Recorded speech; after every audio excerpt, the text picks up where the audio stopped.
the Oscar-winning film director and screenwriter behind Platoon, JFK and Scarface, to name a few. But Oliver Stone says he's now fallen out of love with Hollywood movie making. Well, we are delighted to say that Oliver Stone joins us now live from Los Angeles. Good morning to you, or good evening. Good morning, Benjamin. Oh, it's lovely to have you on the show. It's interesting, Oliver, as we were introducing you, you had a wry smile on your face. As we said, you've sort of fallen out of love with Hollywood, and at times you've described it as going crazy. What do you mean by that?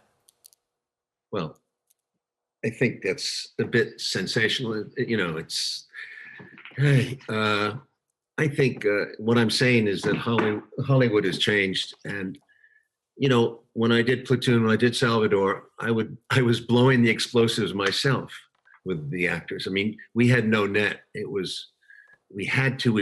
were a low budget operation in a foreign country, and we had to get it done at a certain pace. So we were taking risks.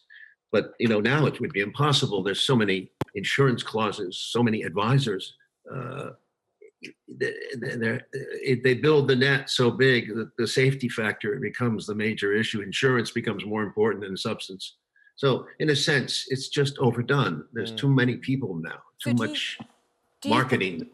You wouldn't have been able to make films like Platoon and Salvador in today's Hollywood. No. Do you think that there's a risk that the changes we've seen that you described there are stifling creativity? That's what I'm saying. I mean, I think you have much more to put up with. I think if you have to, you're going to put up with it. But it's too much for me. Anyway, I may make another film. We'll see how it goes. If something really, I want to make it. If I get hungry and want to do it, I'll do it. I'll figure out a way to make it. Nothing stopped me before. Snowden we made without American money practically. Every film has been, I mean, Salvador was constructed out of air and basic, half the money we needed. We had 93 speaking parts. We had 2 countries, 2 different languages. We had assassination death squads. We had cavalry charges, tanks, planes, choppers, Jesus. Platoon, we had the whole Philippine military helicopters, which were pretty rancid. They were old helicopters and very dangerous. And we came very close a couple of times. So those are the conditions I grew up under, and that's how I realized my dream. And that's what the book is about. When I hit 40 years old, it ends with this feeling that I've achieved something. And it's about my boyhood, growing up into a man from a boy and having a dream and being rejected in that dream so many times, and finally breaking through with these 2 pictures back to back, Salvador and Platoon. Oliver, there's a few things you've talked about there that I'd love to go back on. The idea of you setting the explosives yourself on Platoon. I mean, were you trained in explosives? Obviously, you'd been in the Vietnam War yourself. I mean, that sounds like the sort of thing that everybody would love to do but would never be allowed to do, surely. Let me clarify that. No, I had a special effects team. In fact, they came from England, and they were a crack team. They were good. But they were working in difficult conditions, and they were all overworked and understaffed because of budget again. So they were out there setting them. They set the explosives, but to blow them at the certain point at the right time, when the actors were in the range of where I wanted them to be to camera, I did that because I knew where the actors were going and I was directing it. But they wouldn't do that anymore. Yeah. I do find it incredible reading the book. You know, the thing that really shines through, I think, is the fact that you were determined to make these films come hell or high water. You know, these films meant everything to you, and despite the fact that people told you they didn't want them, they couldn't afford them, nobody would watch them, you kind of treasured and nurtured this dream that they would get made, and you saw that through.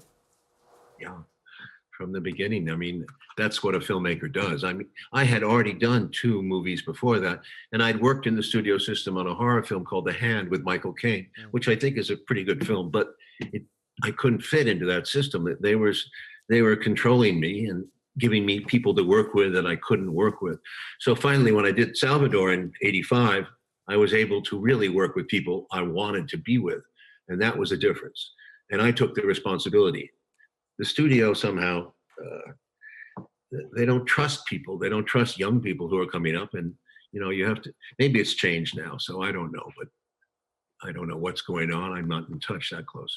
One of the things, Oliver, that I think is fascinating to think about is, as the director, and you've written a lot of these projects as well, you have to manage the cast, you have to manage those actors, their egos, their anxieties, and you're sort of quite honest at times with some of the actors that you've worked with. I think James Woods sort of caused you a few issues on Salvador, didn't he? And I know Martin Sheen's talked very openly and candidly, Michael Douglas as well, about how you'd be willing to compromise your relationship with them in order to get the best performance from them as well. It sounds like you weren't just uncompromising in getting the films made, you were uncompromising to get what you wanted from those actors.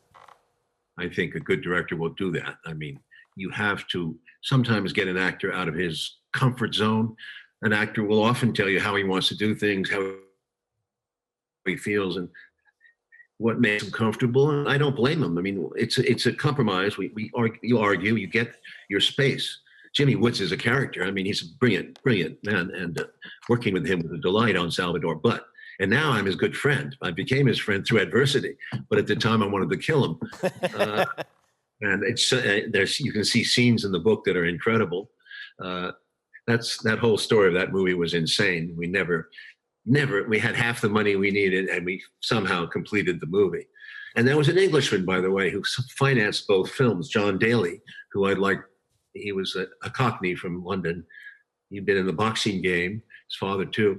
And he went into movies and he did okay. He had Platoon, he had Salvador, he had Hoosiers, and he also did The Last Emperor with Bernardo Bertolucci in 87, 88. So, I mean, he had quite a, for an independent from London out of nowhere with no money, John did pretty well. And someone else I wanted to talk to you about is Johnny Depp, because you mention him in your book. You say, in Los Angeles, we cast a small role with a handsome newcomer who had movie star written all over him, but it was still raw. That was Johnny Depp from Kentucky. Now, Johnny Depp is in a lot of the media at the moment over here in the UK, as I'm sure you're aware, with the libel action against a British newspaper. His private life is being poured over in great detail. I mean, I don't know what he was kind of like for you to work with as a director, but do you think sort of scrutiny like this, how damaging do you think this could be for his career? Oh man, we all get thrown into the tank at one point or another. I don't know the story. I don't see Johnny anymore. When I had him, he was a kid, and he was very innocent and sweet, from Kentucky, as I remember. So he was starting out on his career, but definitely had the right moves and the grace and the beauty of a movie star.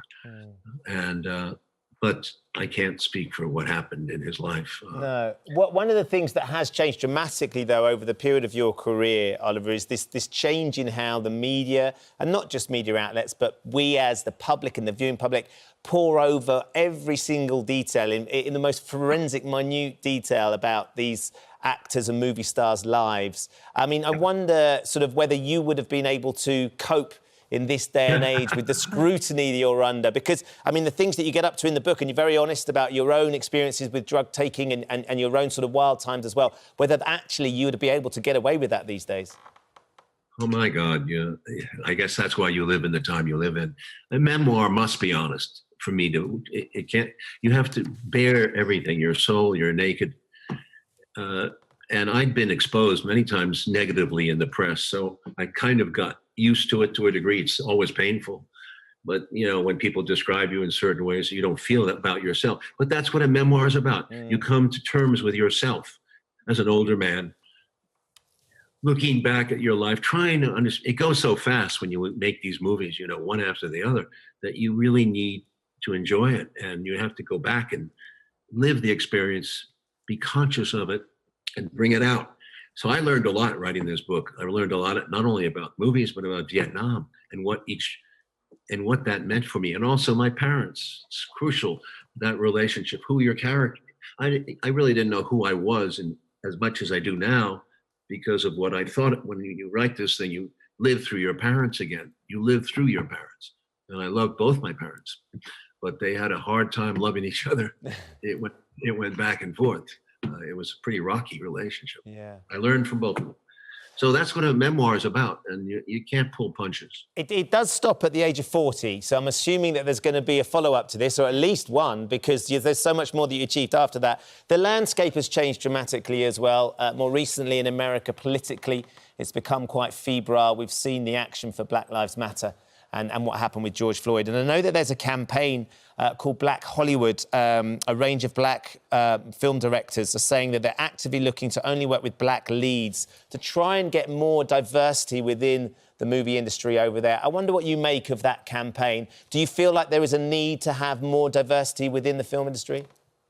Yes, I think there is, but I don't believe in quotas at all. I don't think that works. I think you have to. Sometimes material crosses color lines, crosses race, crosses sex. A movie is a movie, and everything has its purpose, and you can't just make things by formulas or quota. That's what the studios sometimes try to do. So it's a mess. But I have to say, I wouldn't want to be a black man in America with the cops out there, because I've run into cops enough in my life. It's pretty scary. And they're damn right. They haven't been respected. The police in America are out of control, like the military is abroad. We're militarized abroad. We're militarized in our country. We bring the weapons of war to the street, and this is not a healthy thing. Now, we've had unprecedented times recently, not just with the protests that we've seen over Black Lives Matter, also, of course, with the coronavirus pandemic, what that has meant for everybody, the restrictions. And I wondered what you thought about how President Trump has been handling the situation there, what you make of his leadership at the moment.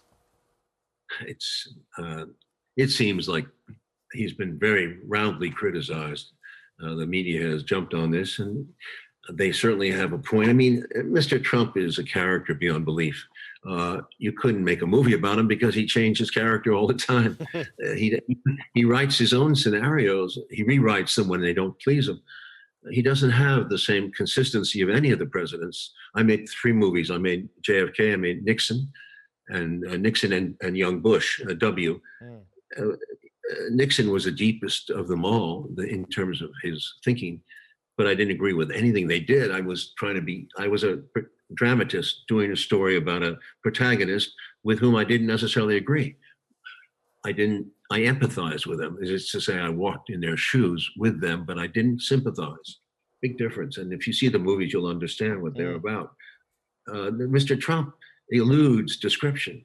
He eludes description. The closest I could come, I said to a journalist the other day, he reminds me of a mad King Lear.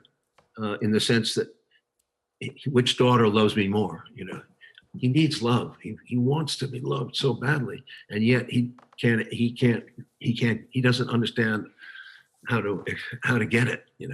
And there's something vastly wrong with his ego, and this is an old problem. Goes back to his youth, probably his father and his training, and that's always the way it works, isn't it? It goes back in time. Yeah, and that's that hindsight. It's interesting, isn't it? Because as you say, you've made those films about presidents in the past, and at some point, maybe someone will be brave enough to come up with the script that reflects what's going on right now. And Donald Trump, because Trump the movie sounds like it could be pretty spectacular. That'd be quite a watch, wouldn't it? Yeah, it'd be quite a watch. Oliver, we could talk to you all morning. Unfortunately, we're going to have to let you go. But don't go away.